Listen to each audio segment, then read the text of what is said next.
Today we're talking with Annette Ramos, co-founder of Rochester Latino Theater Company, Rochester, New York-based arts leader, storyteller, Latina community advocate, and cultural curator. Today we're discussing how culture defines this TA's work, the business of teaching artistry, and accessibility of the arts for all. Join us.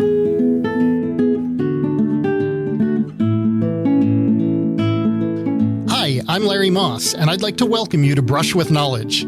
Throughout this series, we're going to explore the role of teaching artistry as a tool to transform education and ignite your imagination.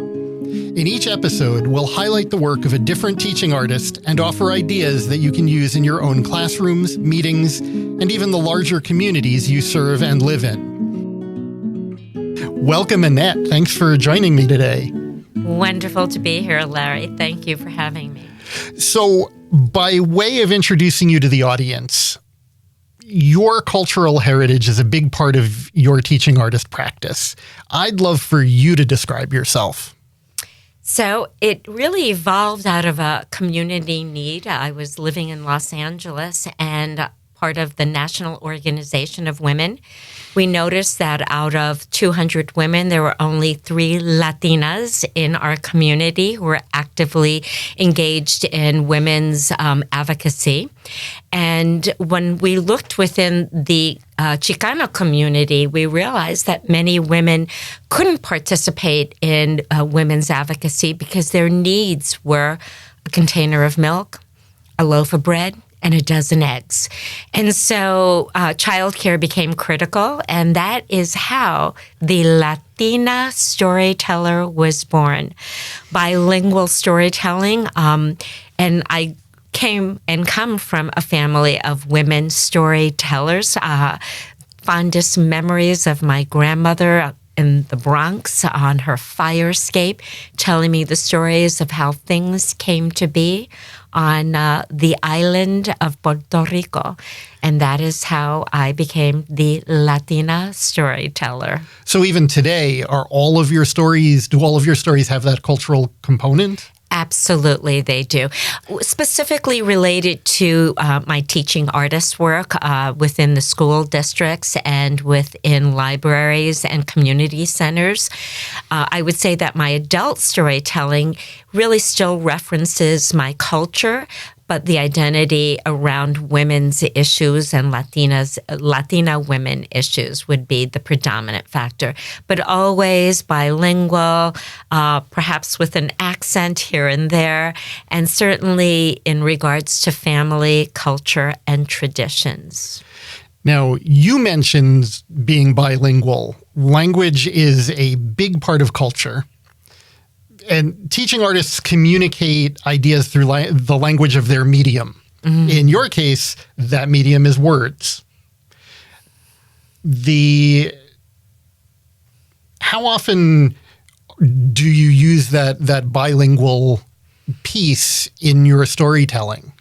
So when I was an active performer and had, quite a few residencies based on the grade level. So if I were in kinder, first and second, I would teach them Spanish, math, and science. So words were interpreted 1, 2, 3, 1, 2, 3. The 3 little pigs were the tres puercos, the 3 little pigs. So in that way, the stories, even though they were traditional stories, there were still bilingual language aspects to it. And oftentimes, we want that connection of familiarity. Rochester, New York is the second largest city of Latinos in New York State. We are over 90,000 Latinos, predominantly Puerto Rican. And so Spanglish is what I grew up with, where my mother spoke both English and Spanish, and my grandmother only spoke Spanish. And in this way, both languages were the norm within my family and the norm within our culture today. And especially Latinos that come to America, they want that familiarity of hearing their own words, but also the translation of those words into English. So every culture has a different way of telling stories. What makes what you do with a Latin American perspective different from, say, a Hispanic perspective? Or, there's a shared language, there's other overlap. Do the differences between those cultures show up in your storytelling? Absolutely. So I'm a Neo-Rican. That is a very unique identity. Puerto Ricans are who are born on the island of Puerto Rico are U.S. citizens. We are unique in our identity, for we are the only Spanish-speaking country that are U.S. citizens. Every other Spanish-speaking country is their own indigenous native country. So a Mexicano is a Mexican. They're not U.S. citizens until they come to the United States, and they migrate, and then they apply for nationalization. So Puerto Ricans are very, very unique. I identify as a Latina, but I identify my community as Puerto Rican, but also as Latinx, because I was born mainland USA, not motherland Puerto Rico. And in this way, the Spanish language is very male-oriented. And so identifying my larger community as Latinx is inclusive language. It allows for the LGBTQ community to be included. And I really have felt a very strong affinity to identifying my larger community as Latinx. But when I refer to myself, I am a Latina, 100%. Well, when I listen to you talk about the language and the difference between, the different Spanish-speaking cultures and countries around the world, I also kind of wonder about the differences in storytelling technique. And then actually I'd be interested in your take going beyond just the Spanish-speaking countries around the world and look at, the African countries and their way of telling stories, and, the Middle Eastern countries and Asia. And because again, you bring culture into everything you do. So you must have thought of all of the other world cultures. Absolutely. So I start off with steady beat. Steady beat is a universal language of the drum and the rhythm. And steady beat is basically doing it on their chest, on their lap, or with their hands. Steady beat is the continuum of the heartbeat, and that's universal, whether it be in African, whether it be in indigenous, whether it be in Hispanic cultures, whether it even be in Asian cultures. So steady beat is that universal language that I use when I tell stories to young children. And then from there, we go into movement and rhythm, pacing and pulse. And every story that I tell has its own pacing and pulse. And so, the big bad wolf has a dynamic, huge voice, and the tiny little pigs might have squeaky, high-pitched voices. So, and my stories aren't just narrations, they're physicalities of the characters. I become the characters in that first voice personas. I paint very vivid pictures and imagery that children then activate their own creative imagination. And my favorite thing to ask the little ones is, did you see the tropical rainforest? And they absolutely have ignited their creativity, and they have been in that tropical rainforest. Absolutely. And you actually just hit on something that I wanted to ask you about. I have referred to you a bunch of times now as a storyteller. You keep talking about telling stories, but I've watched you, and there's so much more than telling the story. Oh, absolutely. You're bringing the audience in. They're part of telling the story. Absolutely.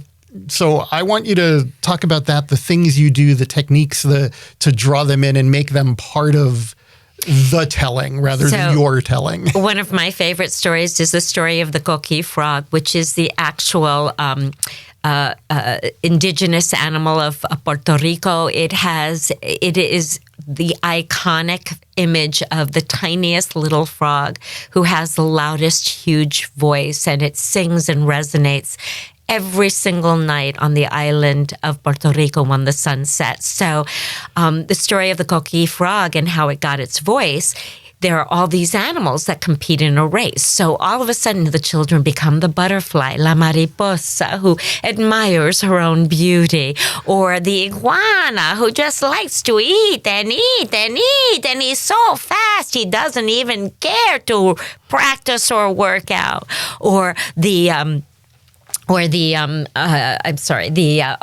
hummingbird who's always just fluttering and muttering and fluttering and muttering and absolutely never listens to any instructions. And the children all become the characters, and they do body gestures and movements. They get up and they dance around, or even the tropical island breezes of the tropical rainforest. They become the swaying leaves of the palm trees and the beautiful fauna and flora of the rainforest. So it's very engaging in the sense of living and breathing storytelling. And children have the natural inclination to be creative. We, as storytellers, are responsible for igniting that creativity and making them manifest those stories into living and breathing realities for them. I just have to say, for anybody listening to the podcast that isn't watching, Annette here is very animated. We even discussed earlier that she needs to stay in front of the microphone. But if you're watching the video component of this, everything as she gets into these characters and talks about the characters, I'm watching her hands move and becoming the character. And I think that really is an important part of telling a story is being the character. Great storytellers love their reality of manifesting and creating story, not only for themselves, but for the audience. And bringing the audience into that manifestation and that creation is truly the power of storytelling. Now, you talked about being in LA, seeing the need to do all of this and to get this message out and to share. What formal training did you have in any of this? That is a great question. So I started off really as a theater major and an economics minor because Dad did not think theater was a good career move. Growing up in the age that I did, really it wasn't for Latino women to go to college and have a career. I was just waiting for the right man to come along. But I wound up actually taking classes and learning through Lincoln Center, teaching artist programs. Once I moved here to Rochester, New York, Writers and Books became a real mentoring organization for me in the literary arts. That is really where I began to fine-tune my ability to be a creative writer, spoken word artist, and a poet. I also had training throughout New York City. So most of the training in those days was literally part of what I did. Wolf Trap was a significant impact to my career because as a certified Wolf Trap artist, I had to do over 60 hours of training with a master Wolf Trap artist. So going to Washington and learning the skill of not only telling story, but having the components of educational components included into my storytelling narratives and my storytelling lessons, and then writing curriculum around those components. So those were the pieces that really allowed me to really develop my skill and my mastery as a storyteller. Give me a time frame on the Lincoln Center and Wolf Trap trainings, because so you know where I'm coming from. I talk to a lot of teaching artists that it almost feels like training is a new thing or ongoing, or we're pushing for training programs to exist, but it's been around for a little while. Oh, I would say at least Lincoln Center, which is probably one of the most reputable, has been around for 40 years. So they do residencies every summer. I was able to hook into their work in Buffalo. Bringing it to Rochester is something that's been on my target, vision for a while. Having that mastery of learning what master storytellers and master teaching artists do well makes me a better storyteller. It also makes me a better teaching artist. And understanding the component that it's not just telling story. How am I guiding young minds into literacy? How am I guiding them through the process of writing, through the creative process, but then also being able to edit and refine and retune their writing, and then getting up and performing their writing. These are stages of skill set that we want to ensure that young people are exposed to. And as a teaching artist, I'm very grateful I had wonderful guides and mentors that allowed me to work through that. Is there someone specific that jumps out? Jack, of course. I think he was an amazing... Yes. Jack Langerak. Thank you. He was one of my finest mentors, truly took me through the process, not only observing his work, but also observing my work and then guiding me through that. Like, wow, that was really great. Add this component to it. How do you make it better? Those were the elements. Of course, Almeda Whitus is a master storyteller in and of herself, and simply just watching her and being guided by her mastery allowed me to also embrace my own ethnicity and my own culture and make it my work specifically around my culture and my identity. So yes, there were great mentors that I've had.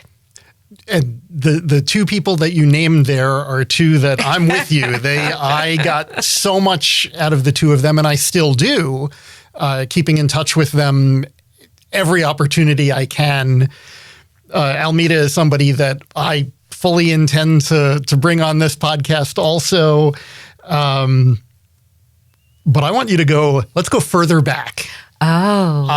Who are the teaching artists that you remember as a kid, probably before you would have identified them as teaching artists? Was there a teacher that used the arts in a way So I will say that the very first teaching artist I ever had was my grandmother. When she told the stories of Puerto Rico, and the most vivid images I have is sitting on her fire escape in the Bronx.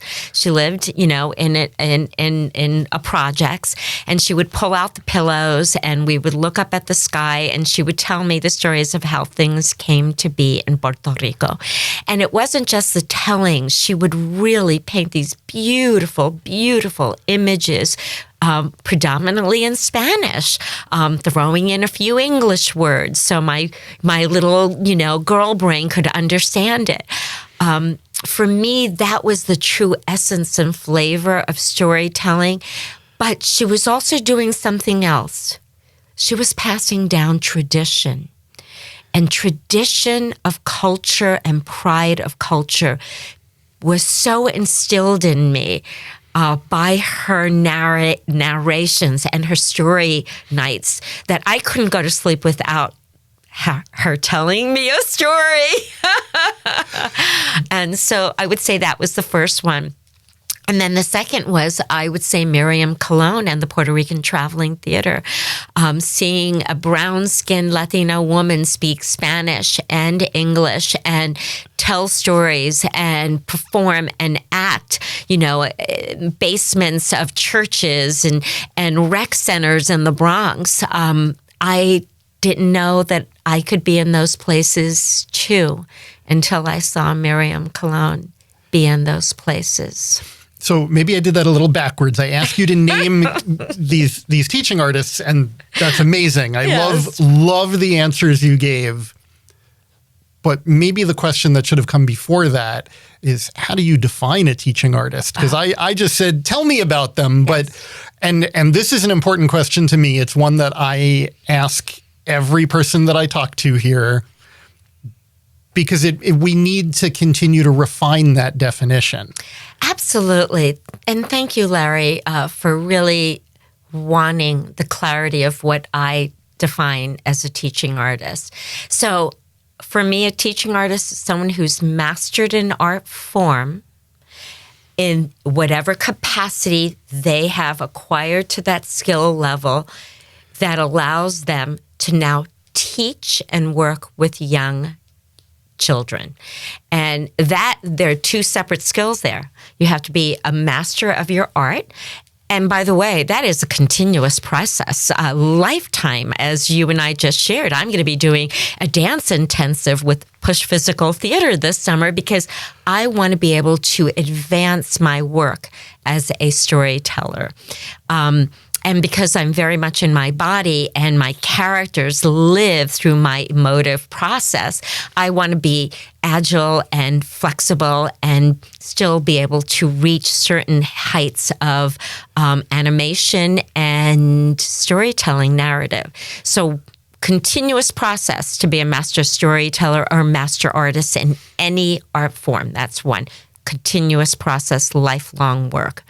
The second is the ability to be able to teach children in a way that they can embrace it and absorb it and find their own voice in it.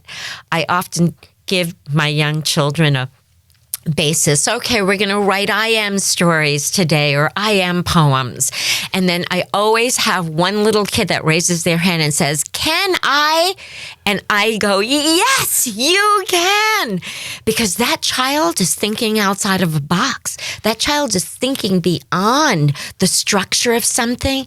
And that's the creative impulse I want to nurture. I want to see grow. And that is what a teaching artist does. It nurtures the growth of creativity in young minds, and it allows them to grow beyond the level that a teaching artist says it should be here. Now, in talking about all of that, you mentioned that part of your continued study is dance and physical movement. Definitely. Clearly, a storyteller is more than, as I had even pointed out before, with the animation in your hands as you sit in your seat. There's way more to your storytelling than the words that come out of your mouth. In either language that you're speaking, there is body and motion and dance and, we already talked about the Rochester Latino Theater Company. It's theater. There's a lot to it. There's a lot more than the words. So I become the tropical rainforest. I become the island breezes. I become the palm trees. I become, the fauna and flora. And in that way, when I embody the story, it allows young minds to also have the freedom to embody the story themselves. And nurturing young minds, for me, is really the essence of being a teaching artist. The essence for me is about that nurturing of creativity, of innovation, of inclusion. Some of my favorite moments with young people is, one little girl raised her hand and goes, I can't wait to tell my mommy about the cookie frog, because she had always known about the cookie frog, but didn't know its story in that experience. Or a young man will come up to me at Wegmans who's 6'2", and he'll go, Mrs. Ramos, I had you in kindergarten. Those are my favorite. I cannot remember that child, but he remembers the story because the story is about overcoming a challenge. The story is about perseverance. So storytelling, it can inspire not only children, I use it in the corporate world as well. I was just about to ask you about that because, it's really easy to see the role of the teaching artist as being in the children's classroom. And you talk about the cookie and the kids listening and getting involved. But that 6'2" former student that you mentioned was just as excited to see you and think about that and have those memories. And how do you use it in corporate environments? Well, it is absolutely essential for leaders today to really incorporate storytelling into their arsenal of tools for success of their managers and their employees. Think about it. If I were to hear my boss tell me his ultimate failure story and how he overcame the most horrific failure, the most humiliating failure of his career, and then talk about the steps that he took to overcome that failure, I'm going to remember that story. Not only that, I'm going to see him as someone who has overcome a challenge and also who's human and who's fallible, but also his humanity and his empathy. So today there's a big shift that's happening in corporate America, that delegate down kind of patriarchal view of leadership is really a dying art form, and thank goodness for that. If you want to truly retain your employees and your staff, and ones who are really, really talented, you need to uplift, inspire, motivate, and create an environment of inclusion and equity. And by telling story, by telling your failure stories, your overcoming stories, your stories of success, your stories of inspiration, every great leader should have a directory of their stories to tell. So that's a great way for leaders to really be successful in motivating their staff, their teams, motivating their managers, inspiring innovation, inclusion, and equity. Huge DEI movements that are happening, diversity, equity, inclusion. How we level the playing field is by creating the humanity in leadership in corporate America. And telling their stories is a way that humanizes leaders as, wow, he failed, and now look where he is. What can I do to be successful? How can I contribute to that? And I encourage every leader in America, sit down with the custodians of your building. Sit down with the people that are the lowest paid staff members. Tell them your story. Listen to their stories. Because if they believe you, they will absolutely be loyal workers and tell your story of success moving forward. And I'm going to emphasize this a little bit, that you just said you're encouraging every leader. And I want to make clear that this is the point. You're listening. You need to walk away from this podcast with something. I think you are that leader that Annette is talking about. You don't have to, you may have a title of leadership, but you may not. It could be talking to your children. It could be talking to people you work with. Lead by example, share stories, and all of that. That's what I'm hearing. There's no doubt you are 100% correct. Everyone is a leader in some capacity. I listen to the stories of everyone within my departments and within my organization, and I value their stories. And what I also do is I take from those stories what motivates this person?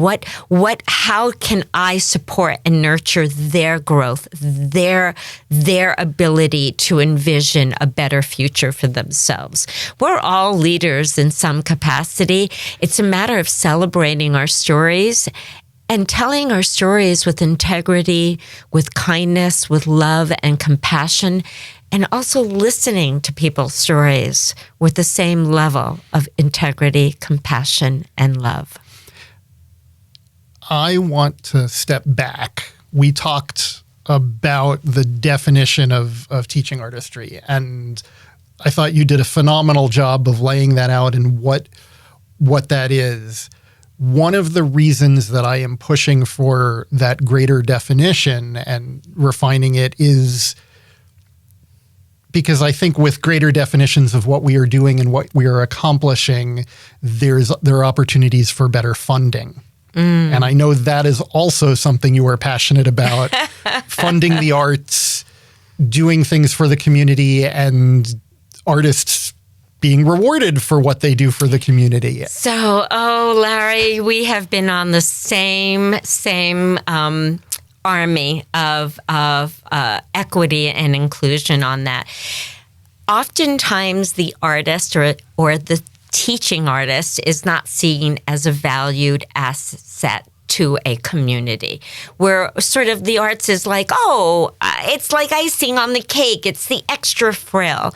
But in reality, society without art is hopeless, is gray. It lacks the ability to generate new ideas. So the arts are really critical to nurturing community, nurturing society, nurturing neighborhoods. I have seen it personally in El Camino neighborhood, having the International Plaza as a beacon of creativity for the Latinx community has literally uplifted. Do we still have crime? Yes. Do we still have poverty? Yes. But coming together in a place where we celebrate Latinx arts and Latinx culture unifies us, gives us hope, creates pathways for diversity and inclusion, where we can invite others to come and share with us their talents, where we can generate and germinate new, innovative ways that art can heal a community, grow young artists, and grow doctors and lawyers as well. So for me, the essence of the creative economy is so critical to the healing and the uplifting out of poverty, because I didn't know my family was poor because mommy took me to Central Park to see Shakespeare in the Park, because she took me to Lincoln Center to see the ballet. I mean, those were the free nights. I just didn't know we were poor, because art infused every element of my family's life. And my mommy found those places to bring us children, to expose us and nurture our creativity. My sister's a lawyer. My sister's a nurse, and my one sister is a teacher, and I'm the artist. But in this way, we all had that exposure of potential, hope, and uplifting. Art without barriers. Right. You are 100% correct. So is this what brought you, like, I have known you to be not just on the creative side of the art, but on the administrative side through multiple organizations. Is this desire to remove barriers and the way you're talking about the exposure that you had, is that what brought you to the administrative side? And how do you feel, like, is a lot of artists say steadfastly they will not, they want to keep creating. How do you feel, like, has that shift to administration been a positive change for you? I have been coined the Chihuahua Pitbull of my people, and I wear that title proudly. And with that comes a great responsibility to ensure equitable opportunities for Brown and Black artists and Afro-Latino artists. Yes, I feel without a doubt the last 10 years of my career have been really around advocacy resource building, expanding networks, and creating pathways for younger generations of BIPOC artists in my community. And it's been very rewarding in the sense of looking back and seeing now the city's 1% arts funding has been activated. The county is now expanding its investment in the arts. Art institutions and foundations are really looking at that equitable component to ensure that BIPOC artists are funded and that it's not just transactional, but long-term sustainable. So, and I'm very hard on organizations that only do surface diversity. And that allows me to really, really dig deeper and demand real equity, real inclusion, and real opportunities for BIPOC artists in our community.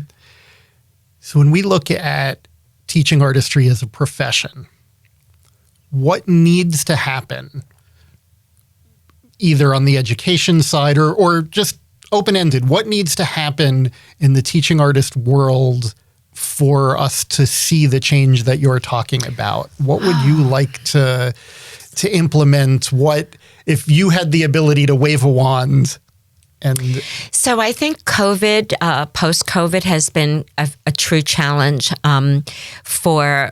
Let's look at education and children. And I think this is really where teaching artists' work can be part of the healing of restorative justice and also of emotional intelligence, allowing artists to come into the classrooms and to build curriculum around emotional intelligence and around creative play. Because really, teaching artists, we are creative players, right? But we always lend ourselves to the New York State standards, whether it be literacy or math and science, like you've done through your work. So I think that teaching artists today, really, we're at that precipice where we are part of the solution and the healing of our youth. And I also think that teaching artists have a great opportunity to help transform our business sector through educating and teaching corporate America how to have compassion in a very authentic way by storytelling or by creative play. I'm doing a professional development series right now in Monroe County leadership program. And we did role playing yesterday in one of our sessions. And it was really a lot of fun because the manager got to be the employee and the employee got to be the manager. And they road play. They did a scene together around an issue.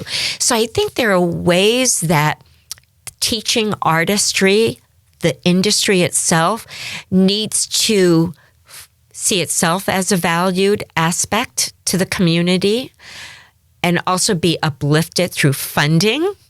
I'm going to speak about that because we need to fund our artists and pay them a fair and just rate. And we also need to sustain the industry itself. We need to allow institutions like NYSCA and the National Endowment of the Arts to really look at teaching artists because we're across the gamut. We encompass not just theater and storytelling, but we also encompass dance, music, all of the art forms, right? So we, as teaching artists, have a very specialized skill.